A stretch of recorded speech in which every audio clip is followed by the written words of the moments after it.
Hello बच्चा लोग, क्या हाल चाल। अभी अभी हमने जस्ट ख़त्म किया है हमारा हायर परचेज का क्लास। करेक्ट। हायर परचेज के क्लास में आपने जो कुछ भी सीखा है वो बहुत इम्पॉर्टेंट पार्ट है एग्ज़ाम पर्पज़ के लिए। चैप्टर इजी है, थोड़ा सा आपको बस ध्यान रखना पड़ेगा। चैप्टर इजी है, काम हो जाएगा इजीली। हम नए चैप्टर की तरफ बढ़ते हैं, बोनस इशू और राइट इशू। तो मैं पहले बोनस इशू कराऊंगा, फिर उसके बाद राइट इशू कराऊंगा। और मैं आपको भरोसा दिलाता हूँ कि ये दोनों चैप्टर जो है, मतलब ये जो bonus issue right issue topic है, ये बहुत ही आसान है। और राइट इशू थोड़ा सा कॉन्सेप्चुअल है। बोनस इशू कॉन्सेप्चुअल ठीक है, लेकिन आसान है, दोनों ही आसान है। आप इजीली कर लेंगे। तो इसके लिए मैं 2 क्लास लूँगा। मतलब 2 क्लास बोले तो मैं 4.5-5 घंटे लूँगा, ठीक है। एक्चुअली इतना टाइम इसलिए कि मैं बहुत सारा सवाल कराऊंगा, नहीं तो फिर इतना टाइम नहीं लगता, और भी कम टाइम लगता, ठीक है। तो चलो बिना समय गंवाए हम स्टार्ट करते हैं बोनस इशू को। बोनस इशू पे भर भर के परीक्षा में क्वेश्चंस आते हैं। समटाइम्स नहीं भी आते हैं, तो जिस टाइम नहीं आते उस टाइम नहीं आते, कोई दिक्कत है। जिस टाइम आते हैं उस टाइम आते हैं।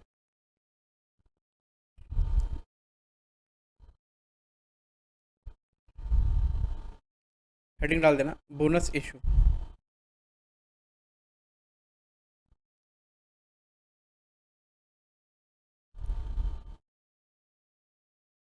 Now what is this bonus issue?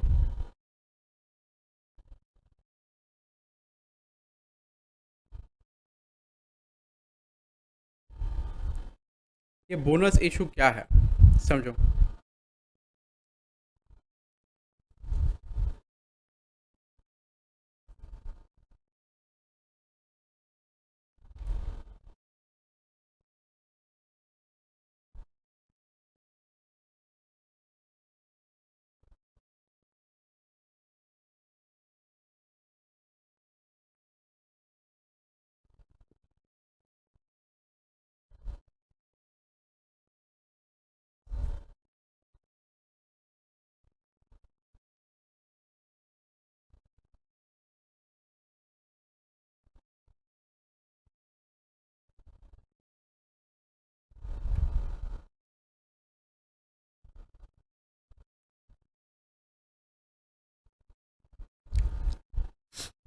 सुनो,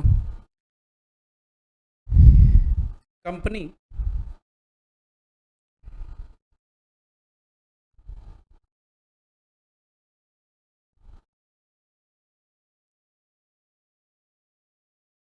कंपनी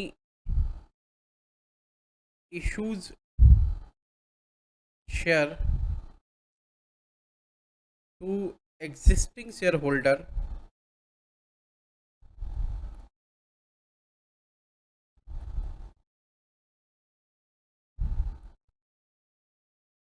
विदाउट कंसिडरेशन।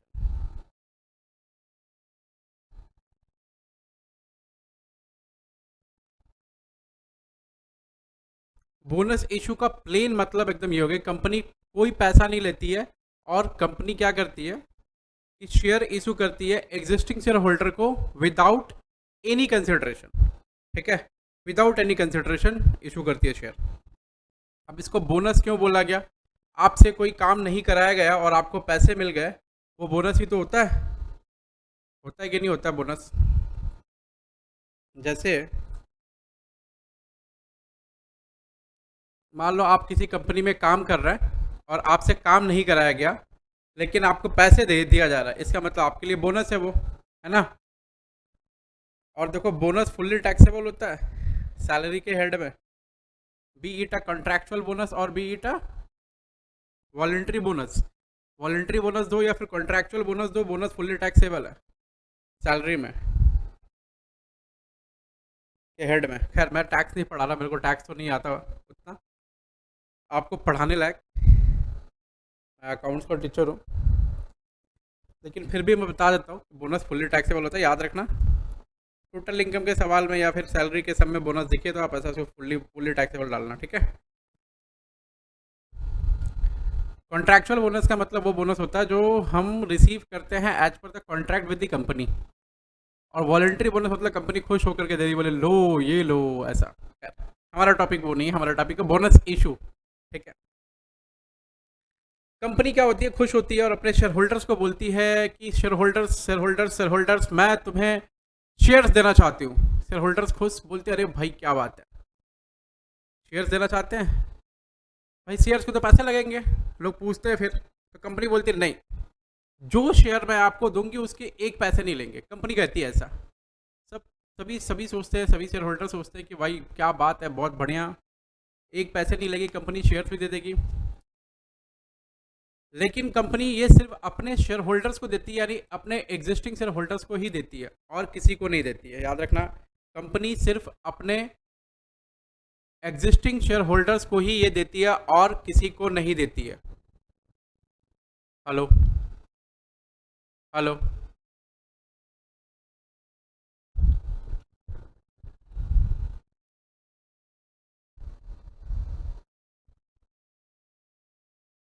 कंपनी ये अपने एग्जिस्टिंग शेयर होल्डर को देती है और किसी को नहीं देती है, ये बात याद रखना।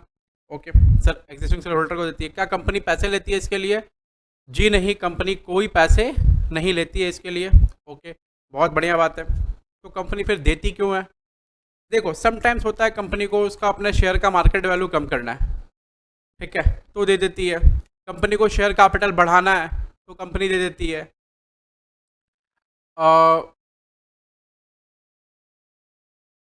कंपनी को जो अपना होता है मार्केट कैपिटलाइजेशन इंक्रीज करना है, ठीक है, मार्केट प्राइस ऑफ शेयर घटाना है और मार्केट कैप इंक्रीज करना होगा तो कंपनी दे सकती है, कोई दिक्कत नहीं है।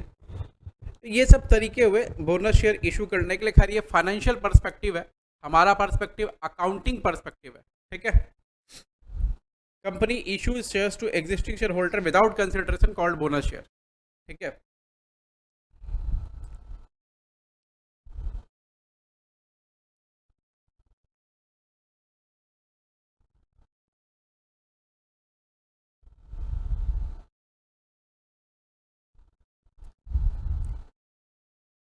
लिखना नोट नंबर 1,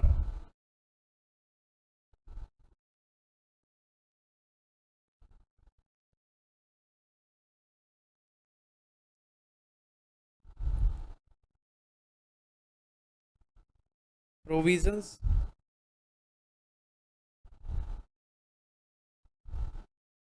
एप्लीकेबल और laws applicable for bonus issue.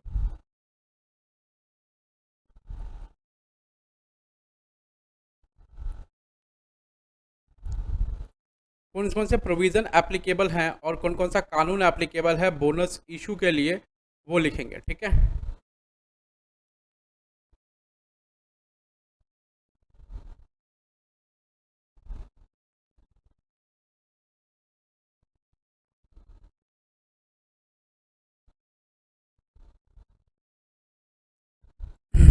देखो लिखो, नीचे लिखना, नोट नंबर 1 था ये।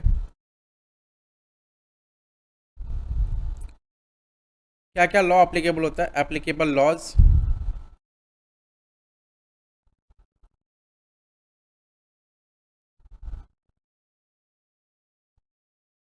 एप्लीकेबल लॉज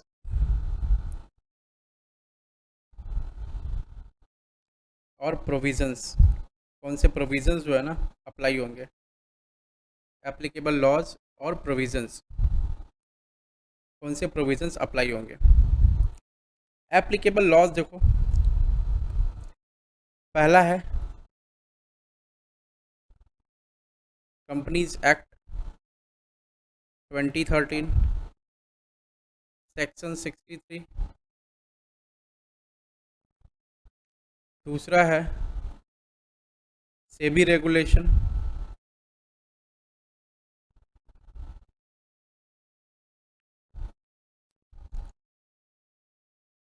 रेगुलेशन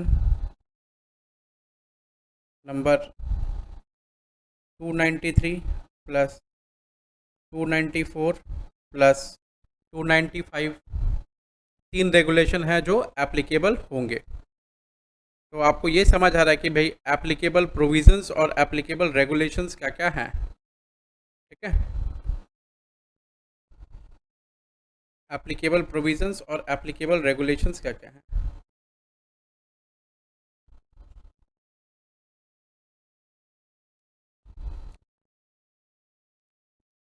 चलें आगे बढ़ते हैं। अभी नोट नंबर 1 में एप्लीकेबल लॉज मतलब कंपनीज एक्ट 2013 के बारे में बात करते हैं। हेडिंग डाल दो। पहला number companies act 2013 section number 63। Companies act 2013 section number 63।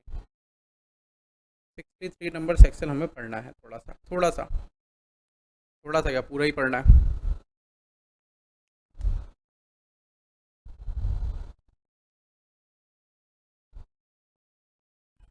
लिखना as per section 63 bonus share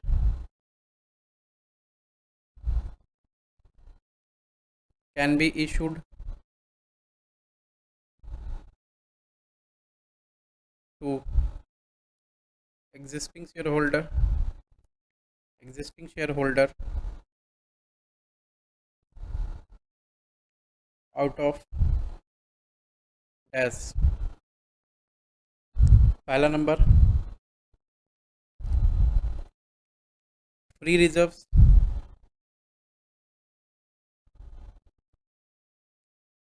दूसरा नंबर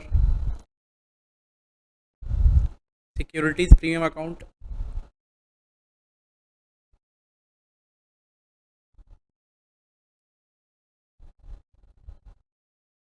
सिक्योरिटीज प्रीमियम अकाउंट, और तीसरा नंबर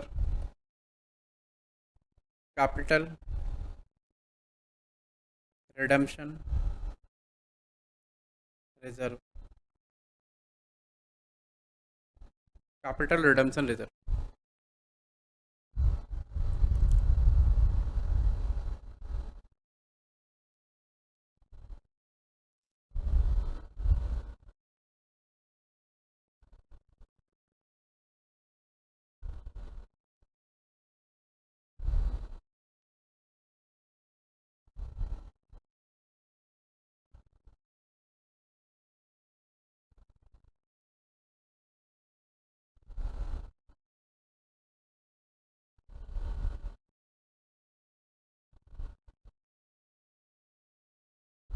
हो गया?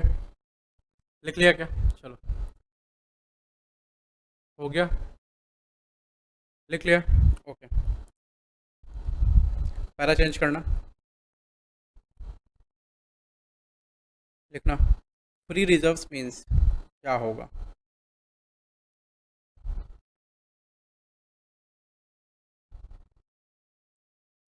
फ्री रिजर्व्स क्या होता है, इंपॉर्टेंट है, देखो ये सब जानना बहुत इंपॉर्टेंट है, ठीक है। फ्री रिजर्व्स का मतलब क्या होता है।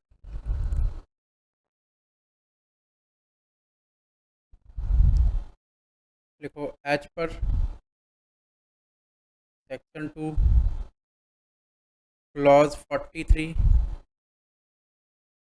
Free reserves means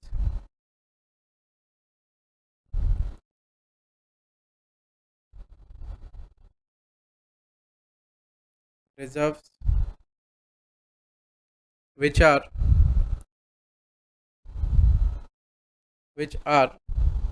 available for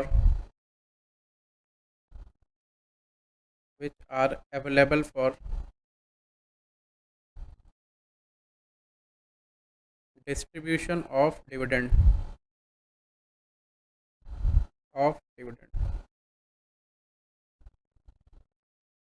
company बोली फ्री रिजर्व्स का मतलब वो रिजर्व्स है,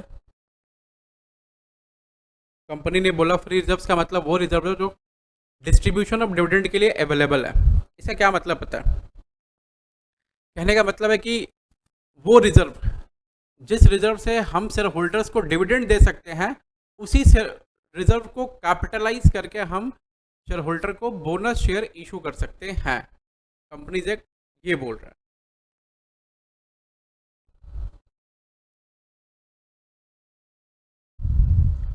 फिर नीचे लिखना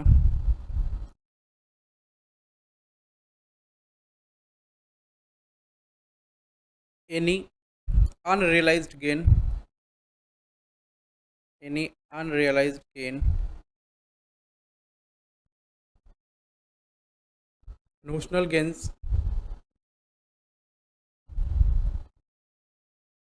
notional gains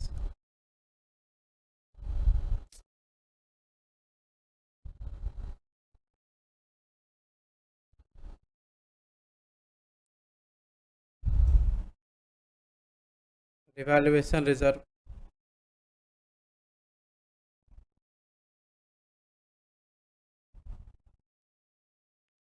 reserve should not be considered या फिर are not free reserve.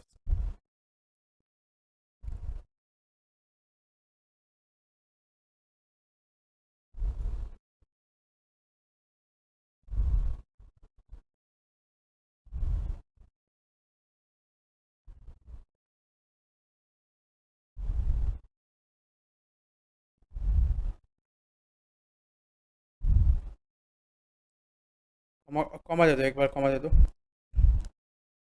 Reserve created out of changes in equity, reserves created out of changes in equity,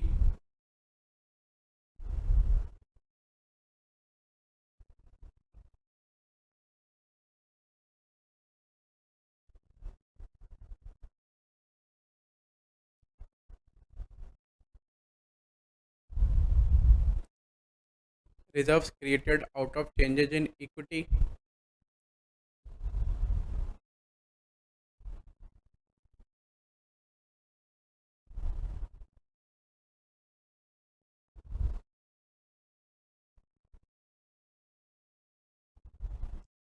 or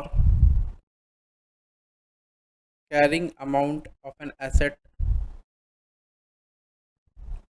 of an asset shall not be treated as free reserve, जिसको हम free reserves नहीं बोलेंगे। ठीक है, ये सारे free reserves में नहीं आते हैं।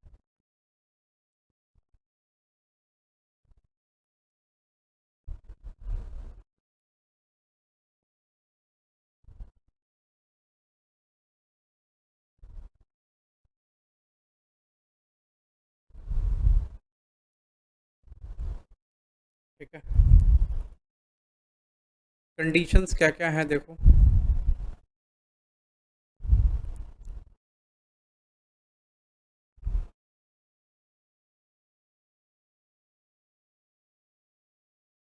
कंडीशंस फॉर बोनस इशू, देखो ये सब आपको जानना ज़रूरी है, परीक्षा ये पूछ सकते हैं वो लोग। ठीक है, conditions for bonus issue.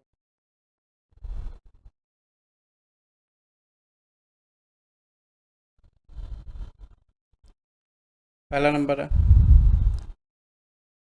There must be authorisation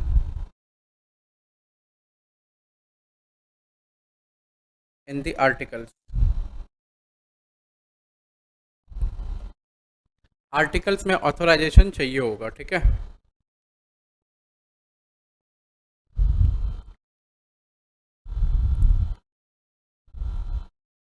it must B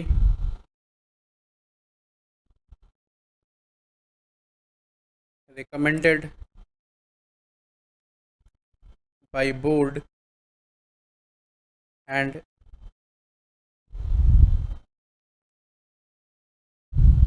approved in general meeting, approved in general meeting।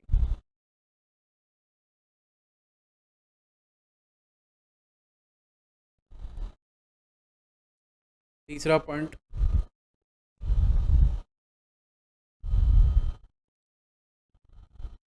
The company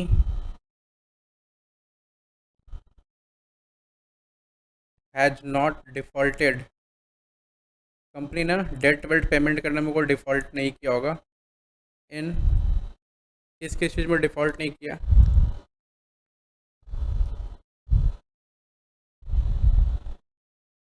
इन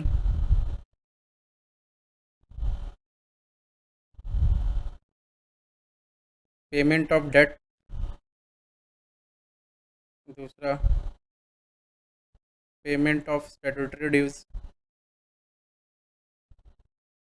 मतलब कोई सेल्स, कोई जीएसटी वगैरह का हो गया, पीएफ वीएफ हो गया, ये सब।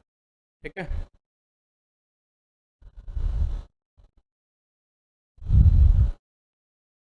Of employees,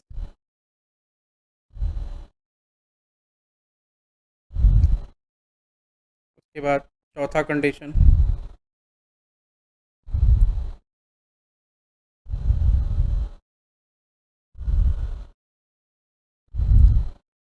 shares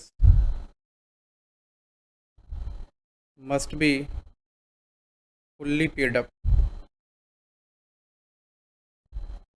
shares must be fully paid up.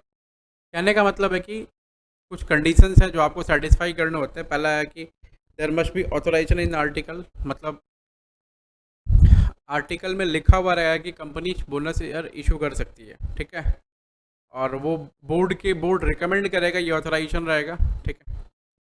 Board recommend करेगा, अप्रूव करेगा, अप्रूव करिए कंपनी, यानी शेयर होल्डर्स अप्रूव करेंगे इन जनरल मीटिंग। आप जनरल मीटिंग चैप्टर पढ़ भी चुके होंगे हो। Company has not defaulted in debts और statutory dues relating to employees.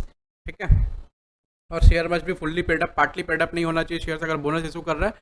जो एग्जिस्टिंग शेयर होना चाहिए ना, शेयर्स मतलब एग्जिस्टिंग शेयर्स,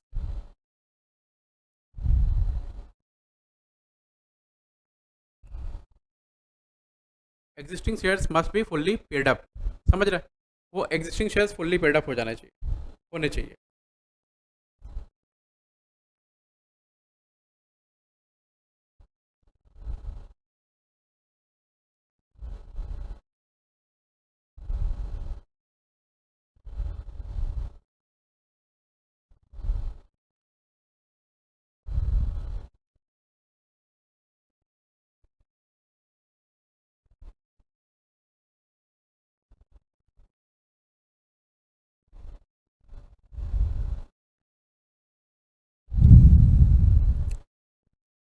चलो, मैं एक दो पॉइंट नीचे और लिखता हूँ।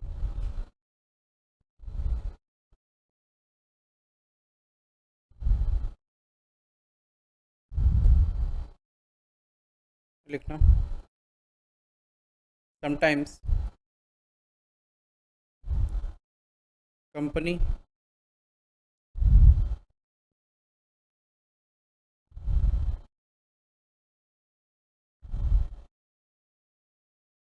Consider the existing partly paid up shares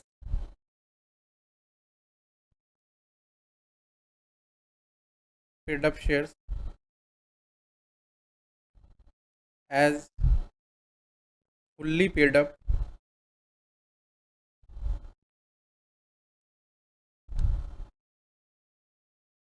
bye virtue of bonus issue, bonus issue मतलब कि बोनस इशू करके कंपनी कभी कभी existing partly paid up share को फुल्ली पेड अप शेयर में बदल देती है।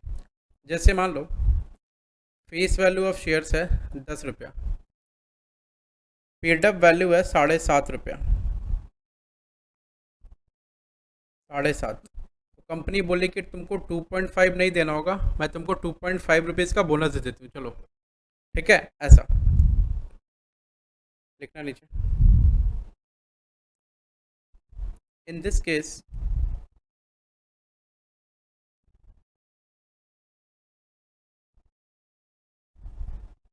Company can not use securities premium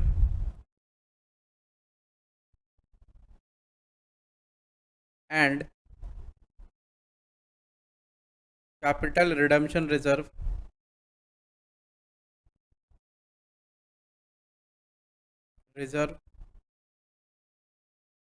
for bonus issue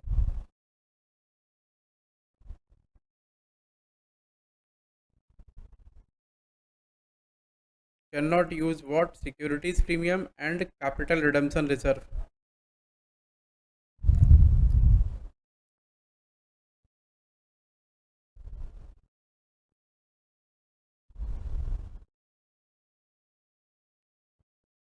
clear है? ओके, तो ये एक अलग से पॉइंट हो गया, ये वाला ये अलग से पॉइंट हो गया, ठीक है। तो बेसिकली पॉइंट क्या क्या रहा है आपके कंडीशंस। सबसे पहले तीन चीज़ आप यूज़ कर सकते हैं बोनस इशू करने के लिए, फ्री रिजर्व्स और securities premium account. Free reserves, securities premium account और कैपिटल रिडम्पशन रिजर्व यूज़ कर सकते हैं, तीन चीज़ यूज़ कर सकते हैं आप। फ्री रिजर्व्स का मतलब है कि वो सारे रिजर्व्स जो डिविडेंड डिस्ट्रीब्यूशन के लिए अवेलेबल है, उसमें क्या क्या नहीं रहेगा। अनरियलाइज्ड गेन, कोई अनरियलाइज्ड गेन्स हुआ वो नहीं होगा, कोई अनरियलाइज गेन हुआ वो नहीं आएगा, कोई नोशनल गेन हुआ और नहीं आएगा। अनरियलाइज गेन का मतलब कि अभी तक जैसे होता है ना, मैं बता रहा हूँ, जैसे मान लो 4 रुपये का शेयर आपने खरीदा मार्केट में, ठीक है, और वो शेयर अभी 10 रुपया भाव चल रहा है, तो आपको 6 रुपया पर शेयर का गेन है। तो आप बोलेंगे भाई हमें तो फ़ायदे में हूँ, फ़ायदे में हूँ, फ़ायदे में हूँ। फ़ायदे में कहाँ हो? अभी तक शेयर बेच करके फ़ायदा तुम्हारे हाथ में आया क्या? नहीं आया। तो इसी को क्या बोलते हैं? अनरियलाइज्ड गेन, ठीक है, कभी रियलाइज नहीं हुआ गेन। कोई रिवैल्यूएशन रिजर्व्स होगा, उसका अमाउंट नहीं आएगा, ठीक है, क्योंकि वो मैंने लिख भी दिया है, चेंजेज इन इक्विटी या फिर carrying amount of an asset से अगर कोई रिजर्व क्रिएट होगा तो भी नहीं आएगा, ठीक है, तो ये सब नहीं आएगा। तो बेसिकली आएगा क्या फ्री रिजर्व्स में? तो फ्री रिजर्व्स का सबसे बड़ा मतलब होता है, हमेशा लिख लो, general reserve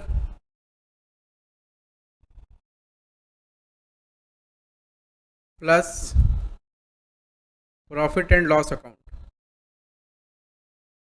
general reserve plus profit and loss account, इसको सबसे बड़ा सोर्स बोलते हैं, यही फ्री रिजर्व्स और कुछ फ्री रिजर्व्स नहीं है, ठीक है। तो इन्हीं को हम फ्री रिजर्व्स कहते हैं।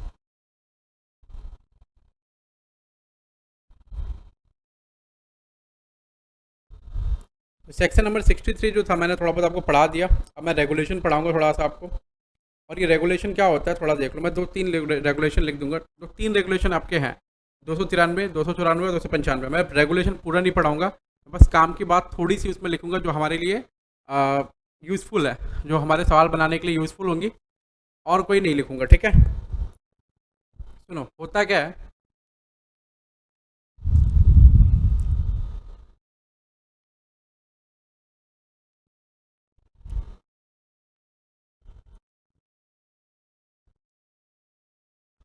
होता क्या है कि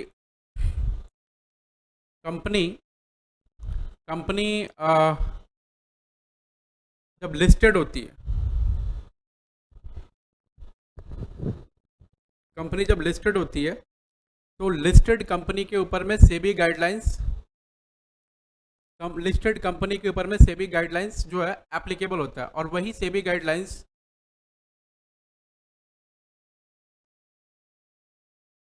सेबी गाइडलाइंस का मतलब क्या है? सेबी गाइडलाइंस का फुल फॉर्म है सेबी का issue of capital and disclosure requirement. मतलब कैपिटल इशू करते हैं तो आपको डिस्क्लोजर के बेसिस पर, मतलब डिस्क्लोजर के लिए क्या क्या काम करना पड़ता है और कौन कौन से रेगुलेशंस फॉलो करने पड़ते हैं, रूल्स क्या फॉलो करने पड़ते हैं, तो सेबी के रूल्स है। और सेबी के गाइडलाइंस जो हैं वो कंपनी को फॉलो करते हैं, कंपनी अगर लिस्टेड कंपनी है तो, ठीक है। तो सेबी के जो गाइडलाइंस हैं वो बोनस इशू के लिए क्या है वो देखिए आप।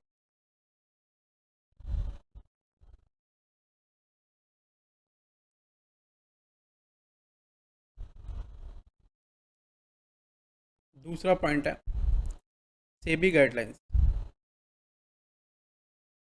सेबी रेगुलेशन बस बोल लो आप,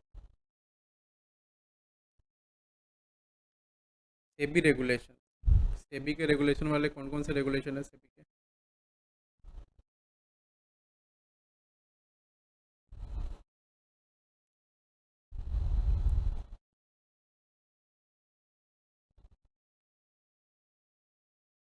ये चार तीन है रेगुलेशन, ठीक है। लिखो, मैं जो बोल रहा हूँ वो फटाफट लिखते रहना, वो बस सवाल बनाने के काम आएंगे थोड़े बहुत, और थोड़ा बहुत लॉ भी रहेगा उसमें।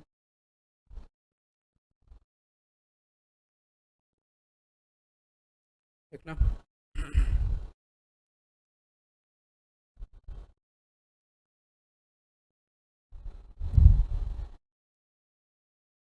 पहला नंबर, इट मस्ट बी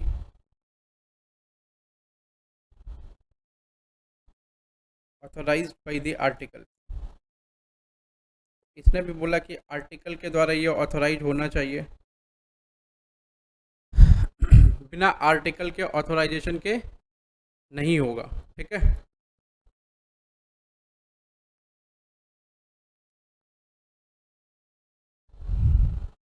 उसके बाद company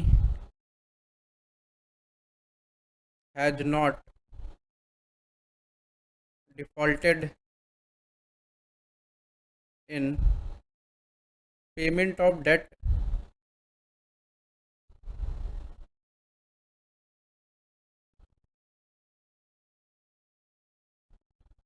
date and statutory dues of employees. Company ने इसमें डिफ़ॉल्ट नहीं किया होगा।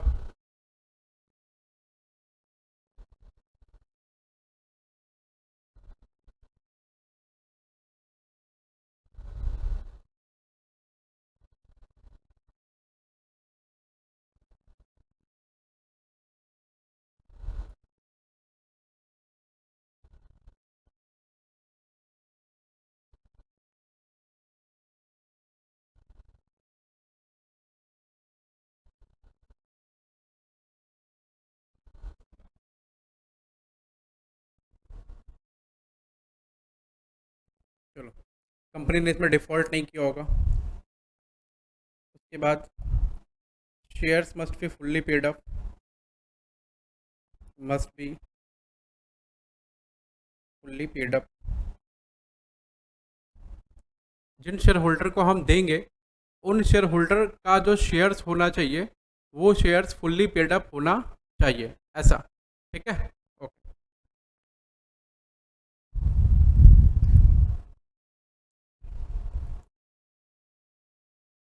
उसके बाद इंपॉर्टेंट पॉइंट जो आपके लिए ज़्यादा इंपॉर्टेंट है, bonus issue should be out of, bonus issue कहाँ से होना चाहिए, मतलब रेगुलेशन क्या बोलता है कि बोनस इशू कहाँ से होना चाहिए।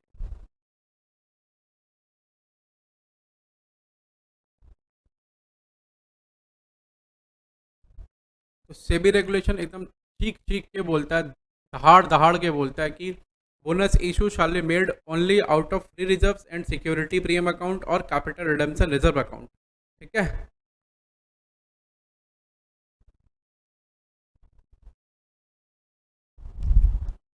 Bonus issue should be out of free reserves,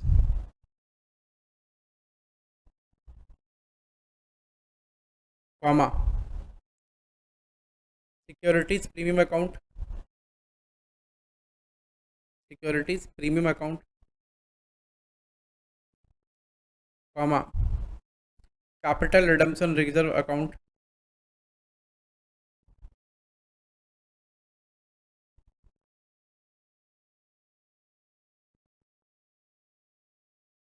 ठीक है। ये तीन चीज़ें जेन्युइनली फॉलो की जाएंगी, ठीक है। ये तीन चीज़ें जेन्युइनली फॉलो की जाएंगी इशू करते वक्त। अब देखो, अब एक छोटी सी चीज़ है जो आपको नोट करके रखना है।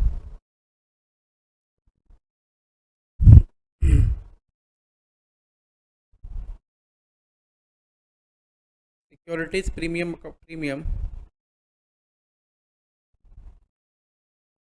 Should be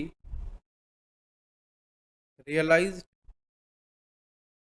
in cash as per SEBI regulation, as per SEBI regulation.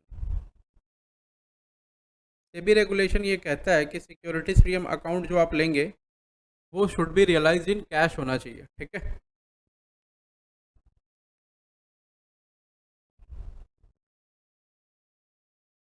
अभी आपने कंपनीज एक्ट पढ़ा ना, उसके अंदर में ऐसा कोई भी रिक्वायरमेंट था क्या कि जो सिक्योरिटीज प्रीमियम होना चाहिए वो रियलाइज इन कैश होना चाहिए?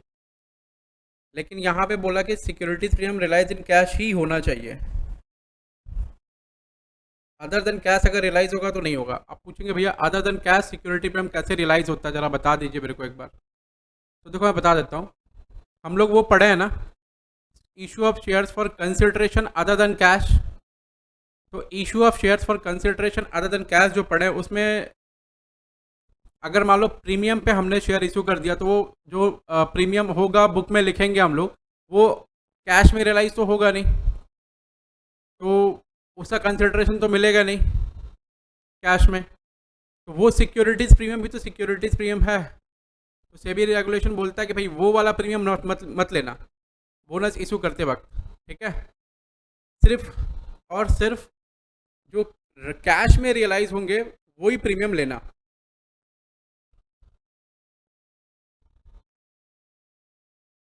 आप पूछेंगे कि सर मेरे लिए कौन सा एप्लीकेबल होगा, कौन सा एप्लीकेबल नहीं होगा। सुनो, अगर आप देखना यहाँ पे लिस्टेड कंपनी,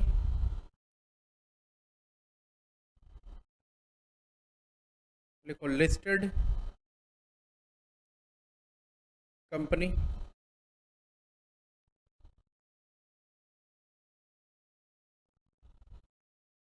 फिर लिखो unlisted company.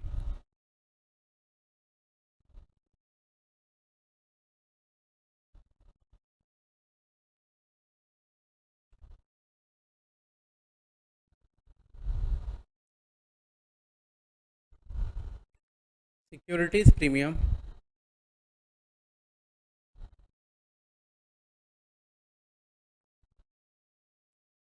Not realised in cash,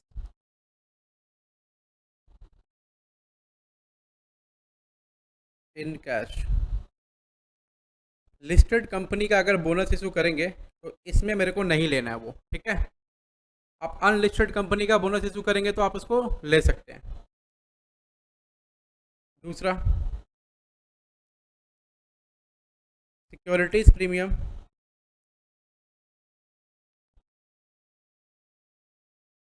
realised in cash, in cash. तो अनलिस्टेड कंपनी का जो जो लिस्टेड कंपनी का शेयर इशू कर रहे होंगे बोनस इशू, उस समय वो सिक्योरिटी प्रीमियम आप यूज़ कर सकते हैं, उस समय वो सिक्योरिटीज़ प्रीमियम आप यूज़ कर सकते हैं, ठीक है। और यहाँ भी वो यूज़ कर सकते हैं। इसका मतलब ये हुआ कि हम अनलिस्टेड कंपनी के टाइम पर हम कुछ भी यूज कर सकते हैं, चाहे रियलाइज्ड इन कैश हो या नहीं हो, चाहे रियलाइज्ड इन कैश हो या नहीं हो। लेकिन जब हम लिस्टेड कंपनी का बोनस इशू करेंगे तो उस समय सिर्फ वही सिक्योरिटीज प्रीमियम लेंगे जो securities premium realised in cash होगा, अदरवाइज कोई नहीं लेंगे, ठीक है। बात समझ में आ रही है?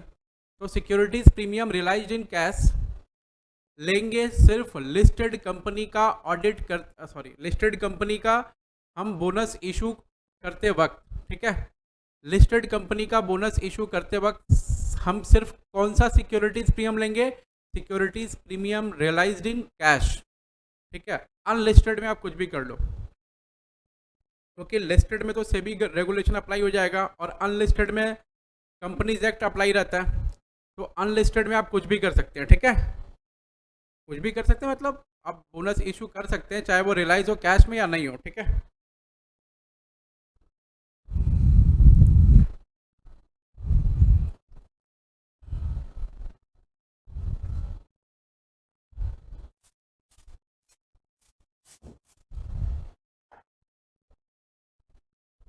तो अनलिस्टेड कंपनी का बोनस इशू करते वक्त अगर वो कैश में रियलाइज हो तो भी आप कर सकते हैं, और कैश में रियलाइज नहीं हो तो भी आप कर सकते हैं बोनस इशू, लेकिन लिस्टेड कंपनी के टाइम पर नहीं कर सकते। चलो बात समझ में आ गई, आगे बढ़ता हूँ। बस इतनी ही बात थी जो आपको मोस्ट इम्पॉर्टेंटली लिखवानी थी मुझे एज अ लॉ, ठीक है। तो जो लॉ एप्लीकेबल है, जिसमें लॉ एप्लीकेबल है, हमको जो लॉ के लिए लिखवानी थी चीज़ें, वो सिर्फ यही थी। एक सेकंड रुक जाना, एक्चुअली क्लास में कोई है नहीं, मैं अकेले रिकॉर्डिंग कर रहा हूँ।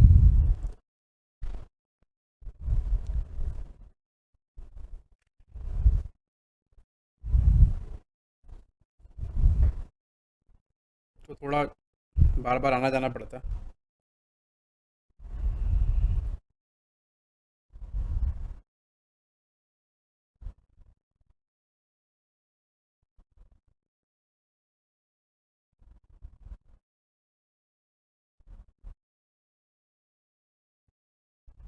चलो, नोट नंबर 1 हमारा जो रेगुलेशंस वगैरह है वो कंप्लीट हुआ कि भाई हमारे पर कौन कौन सा कानून एप्लीकेबल है अगर हम जा रहे हैं इशू करने, बोनस इशू करने जा रहे हैं। तो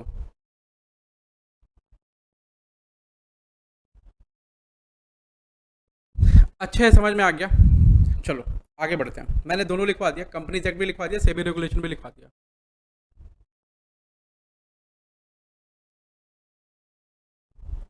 नोट नंबर 2,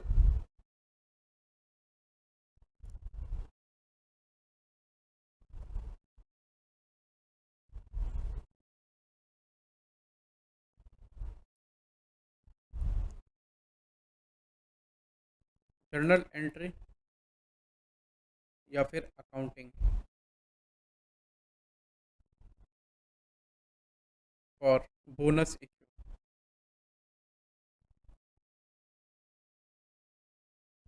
तो बोनस इशू के लिए जर्नल एंट्री या फिर अकाउंटिंग क्या होगी? बोनस इशू के लिए जर्नल एंट्री या फिर अकाउंटिंग क्या होगी, देखिए जरा।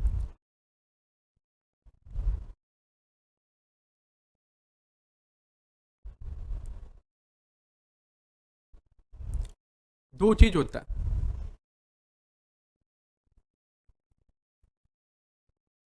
पहला क्या होता है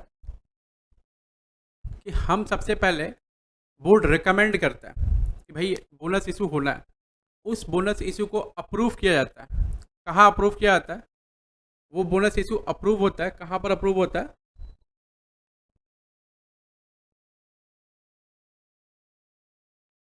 बोनस इशू अप्रूव होता है by share holder in general meeting, correct. तो जनरल मीटिंग में अप्रूव होने के बाद में फिर वो बोनस इशू किया जाता है। 15 दिन और 2 महीने का उनका टाइम लिमिट है। आप लॉ में पढ़ लेंगे, 15 दिन होता है एक में 2 महीना होता है, और कोई टाइम लिमिट नहीं है उसमें, ठीक है। और एक बार देखिए, एक बार अगर बोनस इशू के लिए सैंक्शनिंग दे दिया ना, तो फिर वो विड्रॉ नहीं हो सकता, ये बात भी याद रखना एकदम, ठीक है। तो 2 4 5 चीज़ मैं आपको लॉ के नज़रिए से वही बता देता हूँ। तो सबसे पहले क्या होता है कि बोर्ड रिकमेंड करता है, बोर्ड रिकमेंड करने के बाद उसको शेयर होल्डर का अप्रूवल मिलता है। तो this is called sanctioning of bonus issue, ठीक है, sanctioning of bonus issue. And this is what, capitalisation of reserve. आप रिजर्व को क्या करते हैं, कैपिटल में चेंज करते हैं, करेक्ट। यू आर चेंजिंग, मतलब you are converting the your reserves का पार्ट इन कैपिटल फॉर्म। तो रिजर्व्स को जब कैपिटल फॉर्म में you, when you change the reserves in capital form, this is called capitalisation of reserves. And popularly, this bonus issue is known as capitalization of reserve, right? Okay. So if you sanction the bonus issue, the board sanction, the shareholders sanctions the bonus issue, you cannot withdraw the bonus issue. At the time of sanctioning the bonus issue, we have to pass a journal entry. Now what kind of journal entry it would be? See, we can issue bonus share only out of 3 particular elements of financial statement. What are those? First is free reserves, second is capital redemption reserve, and second is securities premium, and third is capital redemption reserve, correct? Okay, these 3 things can be used for issuing bonus share. To whom we are issuing bonus share?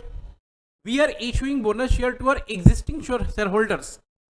We will call them bonus shareholder, right? We will call them bonus shareholder.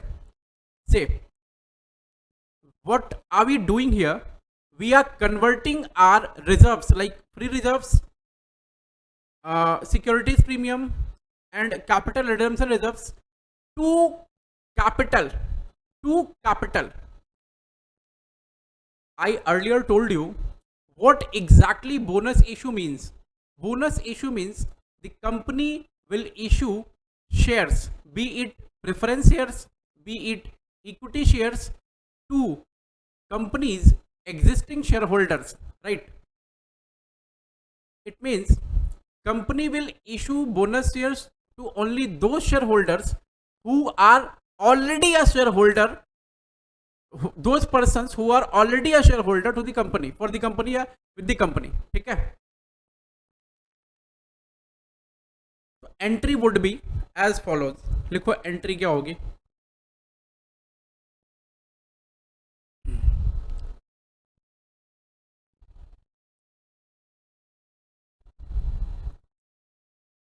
Entry number 1.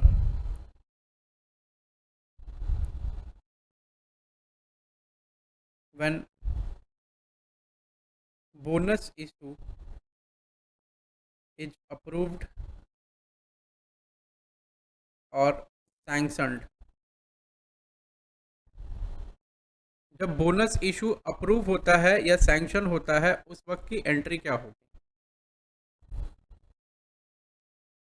जब bonus issue approve या sanction होगा तो उस वक्त की entry क्या होगी. लिखो जरा उस वक्त की एंट्री क्या होगी. लिखना. General reserve account debit,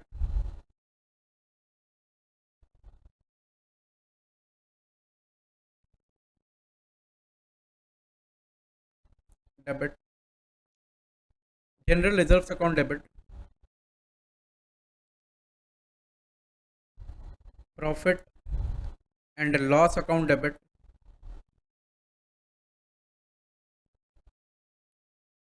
securities premium account debit.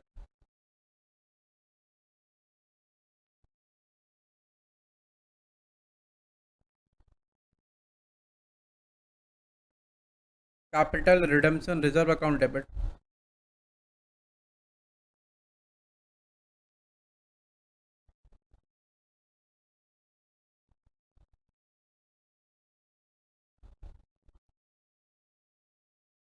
Debit. ये फ्री रिजर्व्स हो गए, ये सिक्योरिटीज प्रीमियम, ये capital redemption reserve. 2 bonus to shareholder account.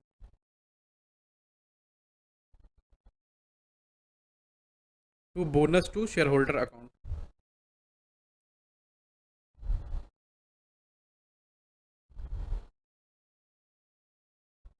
being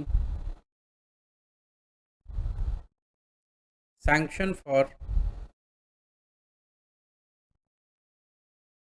bonus issue made.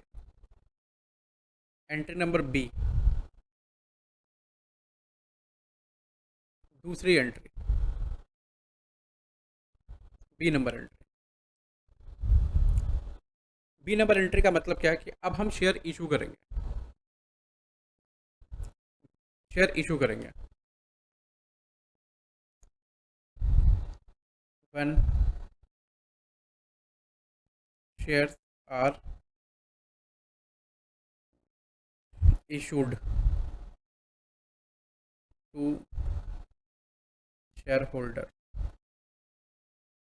जब भी शेयर इशू किया जा रहा है, ठीक है, तब when shares are issued to shareholders, उस वक्त की एंट्री क्या होगी.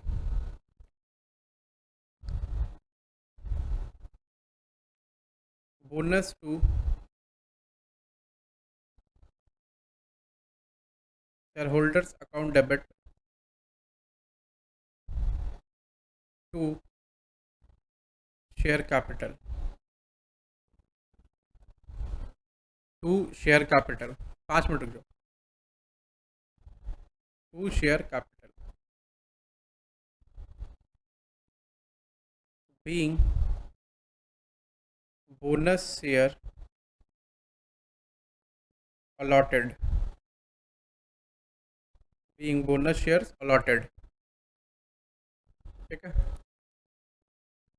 being bonus shares allotted.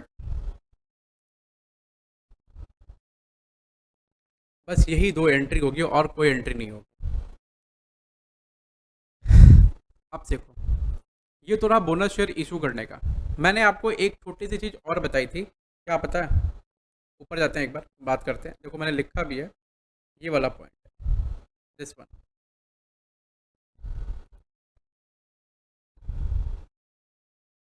Company कभी कभी existing partly paid up share को क्या करती है, फुल्ली पेड अप शेयर में कन्वर्ट कर देती है।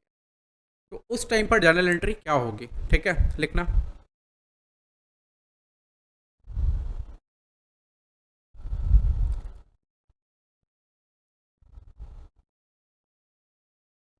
हैशटैग देना है, ऐसा लिखना। If company converts partly paid up shares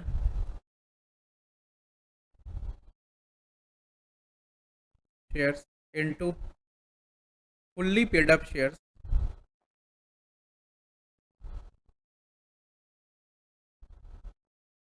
if company converts partly paid up shares into fully paid up shares by sanctioning bonus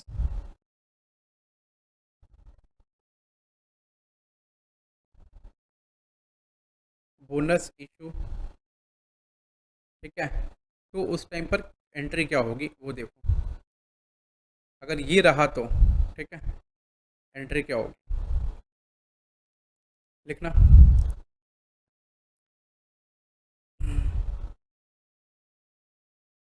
पहली entry, A number,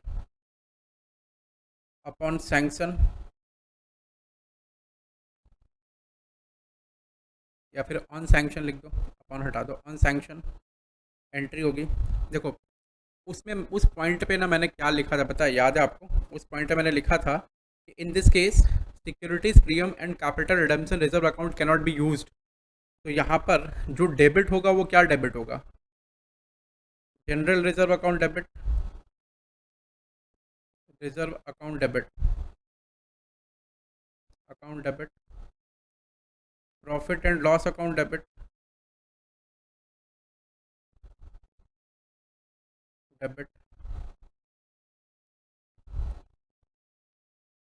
to bonus to shareholder account,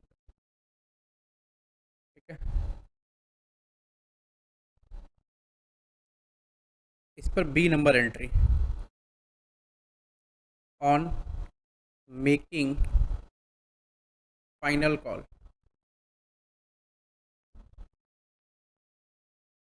देखो final call तो करना पड़ेगा क्योंकि partly paid up shares है, final call करके fully paid up करना पड़ेगा। तो इसमें ना फाइनल कॉल की एंट्री होगी, share final call account debit to share capital account. अब तीसरी एंट्री, अब शेयर अलॉट होगा। अलॉट तो खैर मैंने फाइनल कॉल कर लिया है, अब अल्टीमेटली अलॉट होगा। तो जैसे फाइनल कॉल का पैसा मांगते हो उस वक्त क्या मिल जाएगा उनको? बोनस मिल जाएगा, ठीक है। On adjustment of final call money,